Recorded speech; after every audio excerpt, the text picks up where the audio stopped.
Kung hindi ka marunong magkilay, manipis ang kilay mo, pero gusto mong umalis ng bahay nang naka-on-flick, naka-laminated yung kilay mo, ay mga Auntie Marie, ito yung ma-recommend ko sa inyo from Bay Free Cosmetics, ito ating thickening eyebrow gel mascara. Yes, mga Auntie Marie, kung manipis yung kilay mo, yes, meron siyang hair fiber like mga Auntie Marie na nagdadagdag ng kapal ng kilay mo, mga Auntie Marie ko. Oo.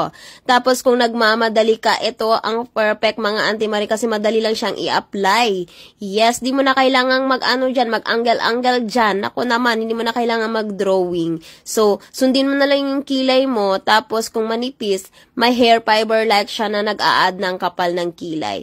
Oo, di ba? Alis kang laminated yung kilay mo na may kulay mga Auntie Marie kung ano yung gusto mong kulay. Itong akin is ash brown, may dark brown din tayong available dyan.